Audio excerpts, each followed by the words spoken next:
Graduation season is here, and that means it's time to make some serious student loan decisions. High school grads are looking at how to finance their higher education, and of course, college grads will now have to face paying back student loans. Well, local financial professional Greg from Skybox Financial Group is here with us this morning to help us make sure that debt doesn't bury our grads. Welcome, Greg. Thanks, Yolanda. Let's start by, what is the average student loan debt now that students graduate from college from? Well, in the state of Florida, the average is $23,000 per student, and over half the students graduate with some sort of student loan debt. 23,000. Yeah. That's a lot. So I guess the best idea is when you graduate high school is to be aware of that and try not to build up a lot of that debt. Yes, when you're, I'm sorry, yeah, when you're going to college, it's really about focusing on keeping your costs down. And so we came up with about 5 different ideas that you can do to work on keeping those costs down. Okay, what's the first one? So the first one would be seek out or stay in the state of Florida.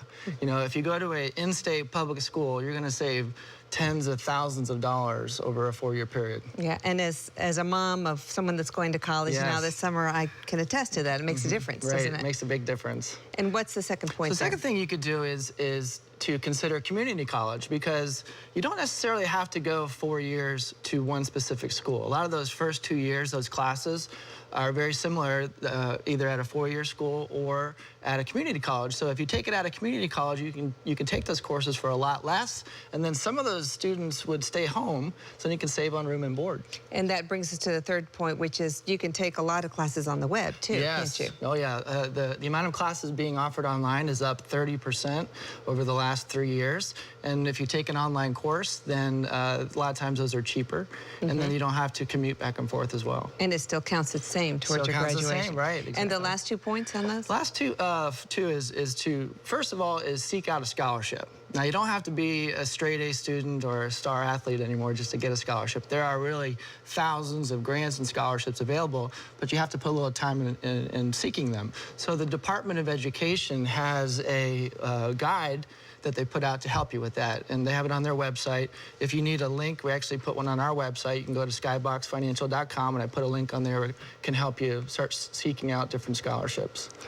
Now let's look at the other side of the coin. Once you have all of that debt and you're graduating from college, how important is it to, you know, actually pay it back on time, make those payments? Yeah, it's extremely important, because you know, those debts never go away. Even if you file bankruptcy, they can still come after me, even out of your Social Security checks. Really? That long? That long. So the main point is don't get in that situation. So the most important thing is to realize that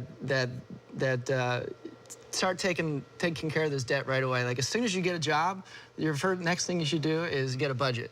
So you know where you're spending your money. You can start making payments towards paying down that debt. And of course, the less you owe in college, the less you'll have to pay back later. Yes, exactly. Yes. Right. Great advice. Thanks for joining us today. My pleasure. Greg from Skybox Financial.